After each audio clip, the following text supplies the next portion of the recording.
Hello student, हम लोग आज first chapter real number for class 10th mathematics पढ़ रहे हैं, ठीक है ना।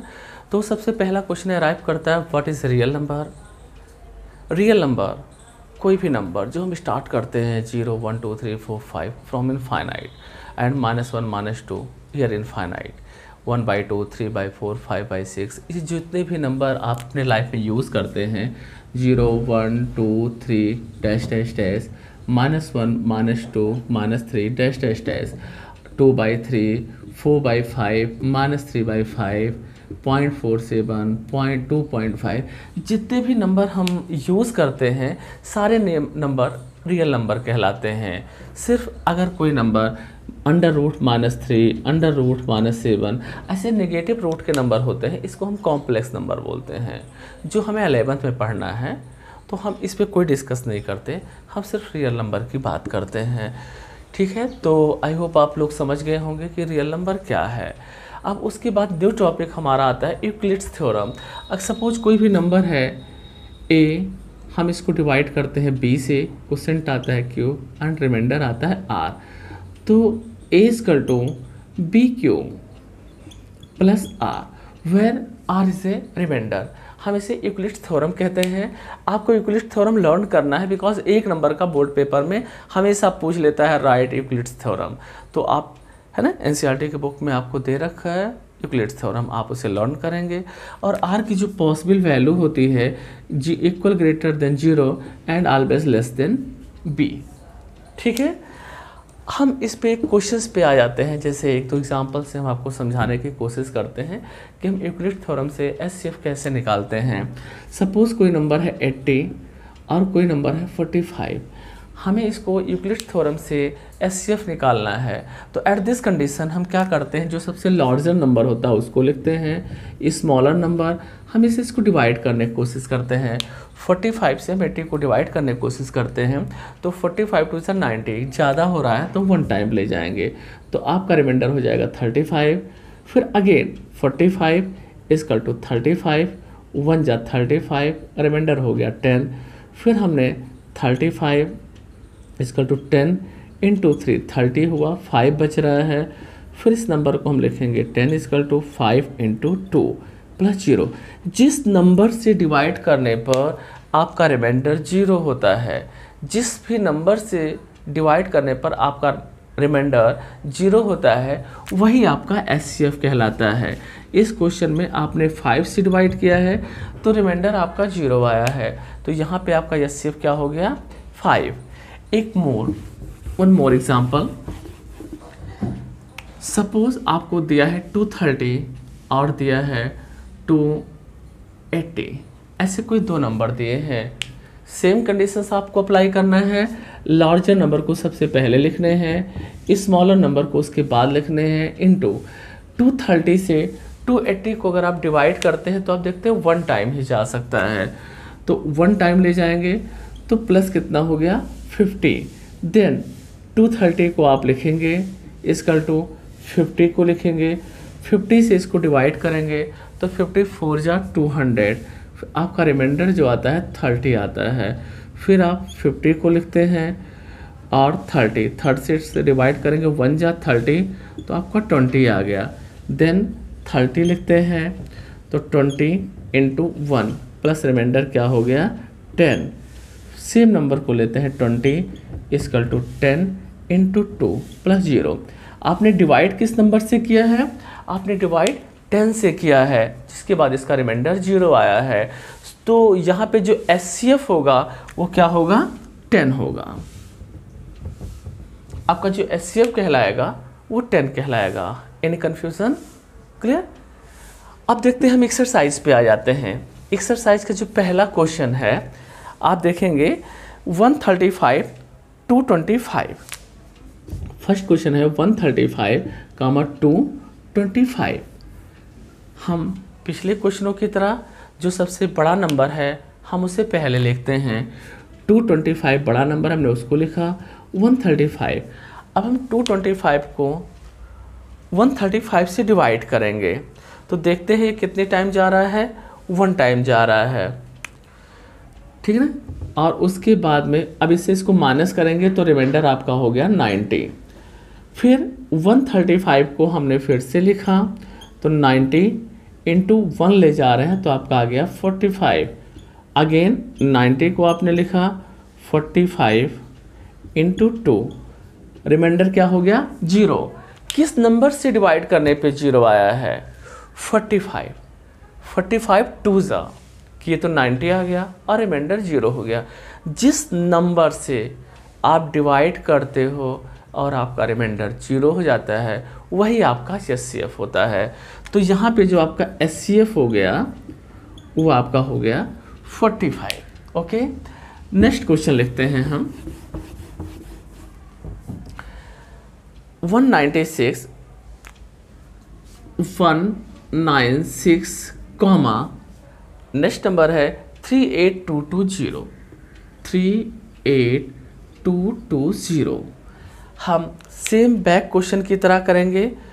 जो नंबर आपका सबसे बड़ा है 38220 इक्वल टू 196, ठीक है ना, इनटू अब हम 196 से इसको डिवाइड करेंगे। जैसे आप डिवाइड करते हैं ना ऐसे 196 अंदर बाहर करके सो वन ऐसे डिवाइड करते हैं ना, तो इसको आप डिवाइड करेंगे तो लकली ये 195 से डिवाइड हो जाएगा, कंप्लीटली डिवाइड हो जाएगा और यहाँ पर रिमाइंडर आपका हो जाएगा 0।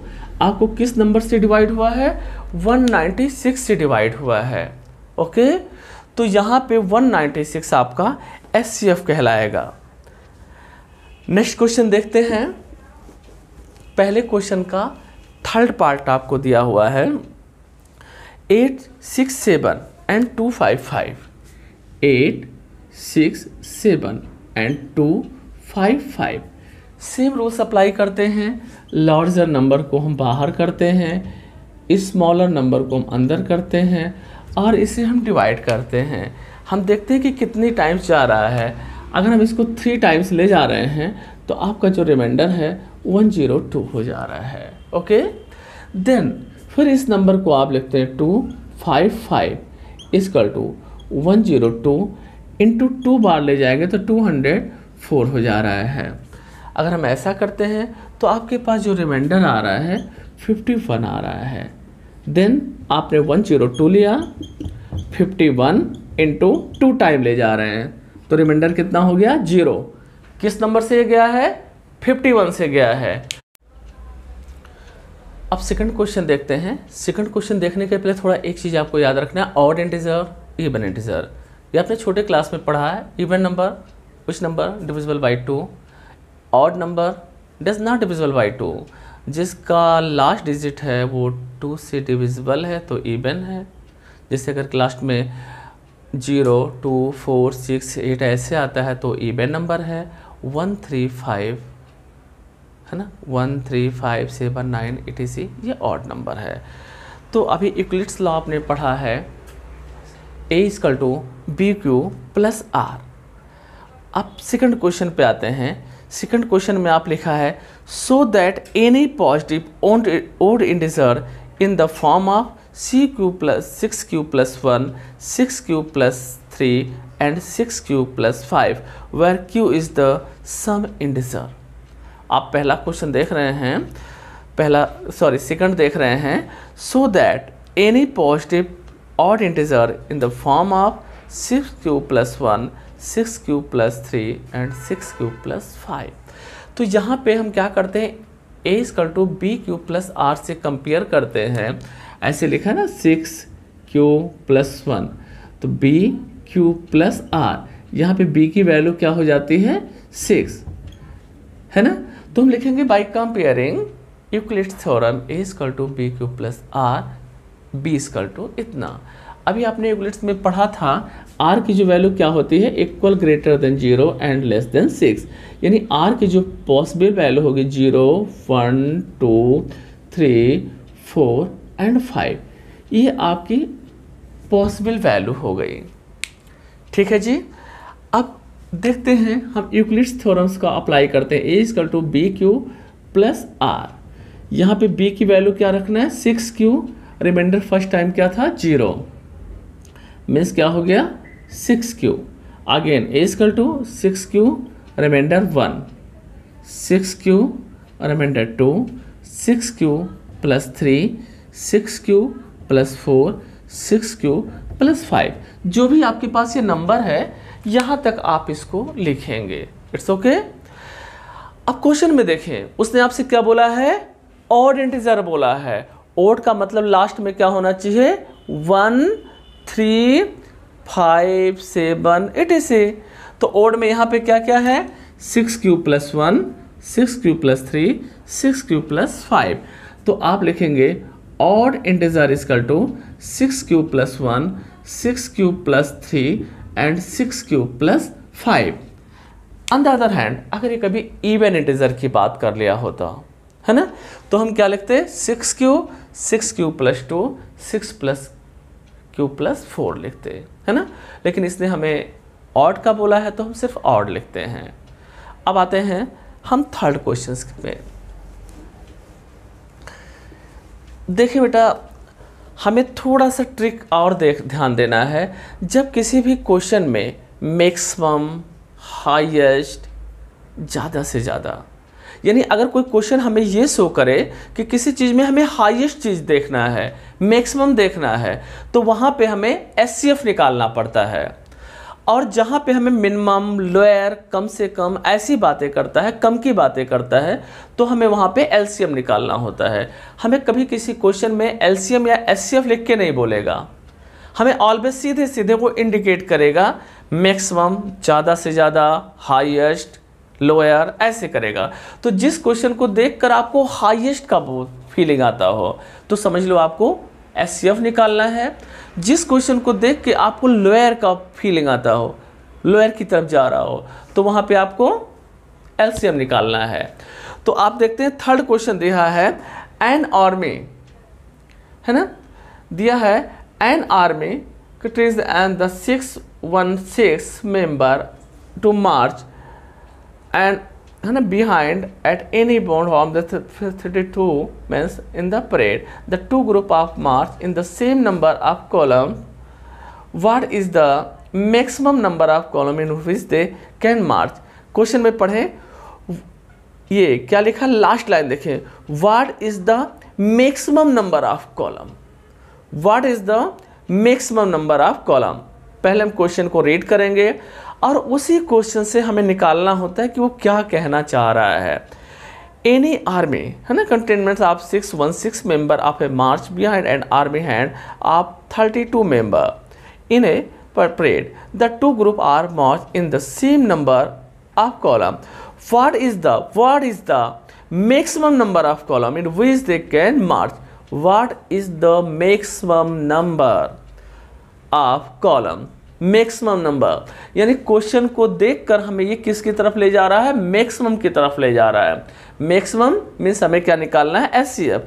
तो सीधा हम लिखेंगे to find HCF of 616 and 32। हम सीधे से क्वेश्चन पे आते हैं। क्वेश्चन को हम देखते हैं कि वहाँ पे मैक्सिमम की बात कर रहा है, मैक्सिमम की बात कर रहा है। तो मैक्सिमम में हम क्या करेंगे, सिर्फ इसका एचसीएफ निकालेंगे। तो एचसीएफ निकालने के लिए हम क्या करते हैं, लार्जर नंबर को बाहर करते हैं, 32 इंटू, अब हम 32 से इसको डिवाइड करने की कोशिश करते हैं। तो आप देखते हैं कितने टाइम जा रहा है, 19 प्लस रिमाइंडर आ गया 8। देन फिर इस नंबर को आप लिखते हैं 32 इक्वल टू 8 इंटू, अब 8 से हम फिर इसको डिवाइड करने की कोशिश करते हैं। कितनी बार डिवाइड हो रहा है, 4 टाइम्स। तो रिमाइंडर क्या आ गया, 0। किस नंबर से डिवाइड हुआ है, 8 से। तो क्या हो गया, एचसीएफ 8, यानी दे can March in A column of 8। Okay, बंद करो बेटा, इस बार तो लाइट नहीं की थी, बबलिंग कर रहा है। ये 4th and 5th question is very important for examination of view. Bold के लिए 4th और 5th सबसे ज़्यादा इंपॉर्टेंट क्वेश्चन है। आप एक बार 4th क्वेश्चन को पढ़ें। Use Euclid's division lemma of the square of any positive integer in the form of 3m, 3m + 1 some integer m। और उसके बाद लिखा इसको आपको फॉर्म करना है 3Q 3Q+1 3Q+2 के मॉडल में लिखना है और रिराइट करना है 3Q+1 के मॉडल में आपको इसको रिटर्न करना है। तो क्वेश्चन को देख के हम सबसे पहले फाइंड आउट करने की कोशिश करते हैं बी की। तो इस क्वेश्चन में बी की वैल्यू क्या होनी चाहिए 3, b = 3, तो r की value greater equal and less than 3 means r = 0 1 and 2 हो जाएगा। अब हम लिखते हैं a = BQ+R, यहाँ पे पहला r आपका 0 है एंड a = BQ+R 1 है, a = 3Q+R, इधर आपका r 2 हो जा रहा है। It's okay. अब हम क्या क्वेश्चन के अंदर लिखा स्क्वायर, आपको स्क्वायर करना है तो 3Q square 3Q+1 square 3Q+2 square, हम इसको करेंगे 9Q square a square +2AB +B square. इस पे a + b के होल स्क्वायर की आइडेंटिटीज लगा दे रहे हैं, a square +2AB +B square. Similarly इस पे a square +2AB +B square 9Q square इस दोनों टर्म में हम क्या, या इसको आप हटाओ, इसमें आप 3 कॉमन ले लिया तो 3Q स्क्वायर इस दो पार्ट में आपने 3 कॉमन ले लिया तो 3Q स्क्वायर +2Q+1। इसको आप थोड़ा ब्रेकआउट करें जी, 9Q स्क्वायर +12Q और आप 4 को लिखते हैं 3+1 और फिर इसमें से आप 3 कॉमन ले सकते हैं तो ये हो जाएगा 3Q स्क्वायर 4Q+1 इस चीज़ को आप K1 मान लें, K2 मान लें और इसको K3 मान लें, या M1 M2 M3 ये कुछ भी आप कोई कांस्टेंट एज्यूम कर सकते हैं। हमारे दिमाग में यहाँ पे K आया तो हमने K1 ले लिया 3K1 3 K2+1 3K3+3। अब इस मॉडल में आपका बन गया। It's okay. अब आप नेक्स्ट 5th क्वेश्चन देखते हैं। हाँ, अब हम एक्सरसाइज स्टार्ट करते हैं। एक्सरसाइज में पहला क्वेश्चन क्या है, what does an electric circuit mean. What does an electric circuit mean मतलब इलेक्ट्रिक सर्किट क्या है। अभी हमने आपको बताया था, है ना, what is electric circuit mean. इसका आंसर होगा an electric circuit is a continuous and close path of electric current. ठीक है ना, यह हम ऐसे लिखेंगे, an electric circuit is a continuous and close path of electric current if the electric circuit complete. Electric circuit का complete होना बहुत ज़रूरी है। Current can flow through the circuit. फिर से देखें, what does an electric circuit mean. What does an electric circuit mean. An electric circuit is a continuous and close path of electric current. An electric circuit is a continuous and close path of electric current. If the electric circuit complete, current can flow through the circuit. ठीक है। दूसरा question क्या है, define the unit of current. Define the unit of current, तो इसका answer क्या है, SI unit of electric current is ampere. SI unit of electric current is ampere, या हम इसको ऐसे बोल सकते हैं, current is said to be 1 ampere if 1 coulomb charge flow per second across a cross section of conductor. फिर से, define the unit of current, answer होगा SI unit of electric current is ampere. Current is said to be 1 ampere if 1 coulomb charge flow per second across a cross section of conductor. It's okay. Third question क्या है, calculate the number of electron consider 1 coulomb of charge. ये question मैंने आपको अभी solve कराया था। Number of electron in 1 coulomb charge, फिर से रिवाइज पे आ जाए। Number of electron in 1 coulomb charge, number of electron in 1 coulomb charge क्या दिया है, नंबर ऑफ इलेक्ट्रॉन पूछ कर रहा है, number of electron in 1 coulomb charge, number of electron in 1 coulomb charge. तो आपने लिखा था Q equal to Na, otherwise Q equal N हमें निकालना था, तो N इक्वल टू क्या था, Q अपॉन E। Q की वैल्यू 1 था, E की वैल्यू 1.6 इंटू 10⁻⁻19 कूलम्स था। हमने बोला था पॉइंट हटाना है, 0 बढ़ाना है, 2 8 जा 2 5 जा, यानी N इक्वल टू 5/8। ये पावर जैसा कि मैंने आपको बोला था ऊपर ले जाने पर प्लस हो जाता है। आपने इसको डिवाइड किया था 0.625 इंटू 10⁻19। हमने अभी सेकंडों पहले आपको बोला कि पॉइंट जितने डिजिट पीछे ले जाते हैं उतना पावर को आप माइनस कर देते हैं। तो हम एक डिजिट पीछे ले गए तो इसको 10⁻18 कर दिए। हम चाहें पॉइंट के बाद इग्नोर कर दें, 6 into 10⁻18 electron. Number of electron in 1 coulomb charge 6 into 10⁻18 या 6.25 इंटू 10⁻18। ठीक है।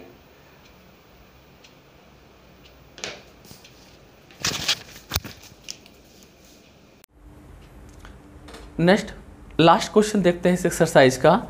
Use Euclid's lemma so that the cube of any positive है ना integer in the form of 3m+1 और 3m+8।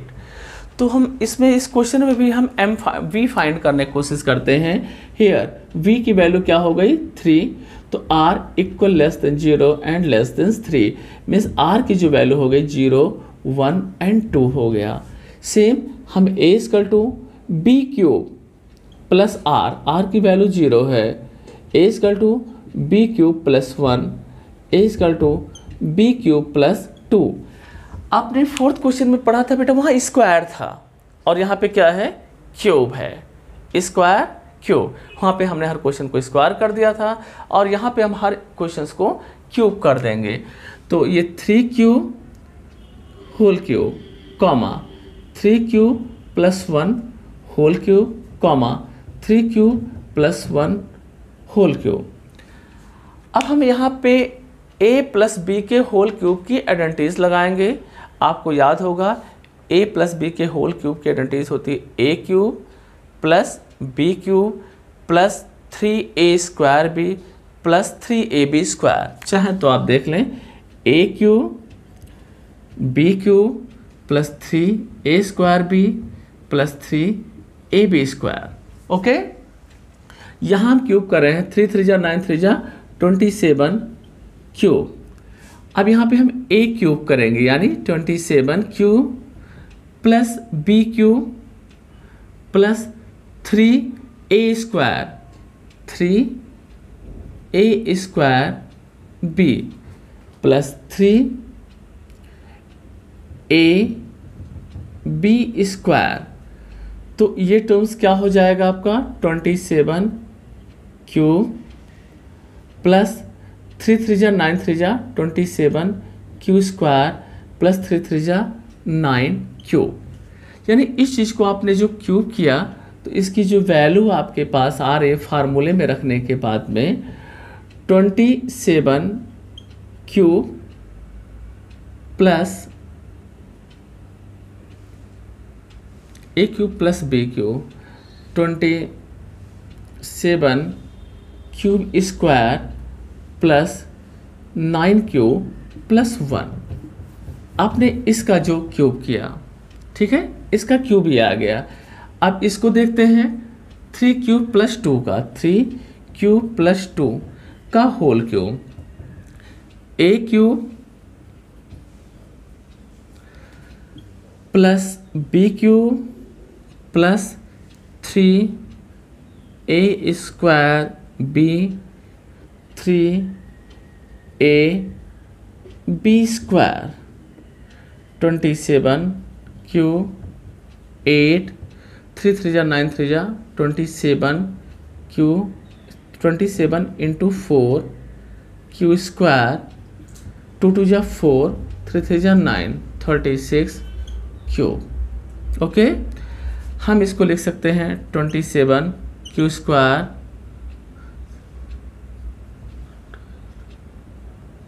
108 Q square plus 36 Q plus 8, यानी आपने इसका third part लिखा 27 क्यूब क्यूब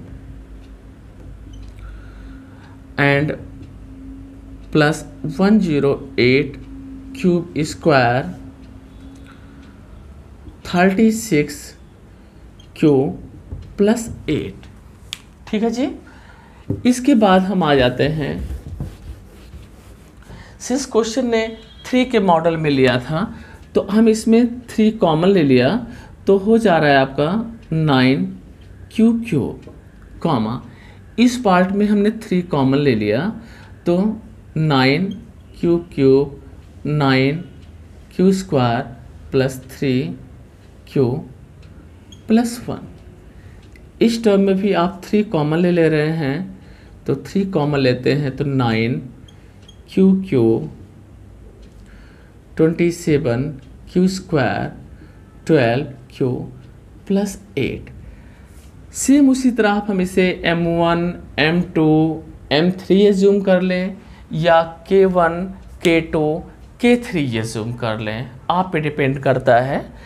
तो 3 K1 3 K2 plus 1 3 K3 plus 8 या 3M2 plus 1 and 3M2 plus K। ये आपकी हो जाती है फर्स्ट एक्सरसाइज। डन। अगर आपको नहीं समझ में आ रहा है अगेन आप पूछें। ओके।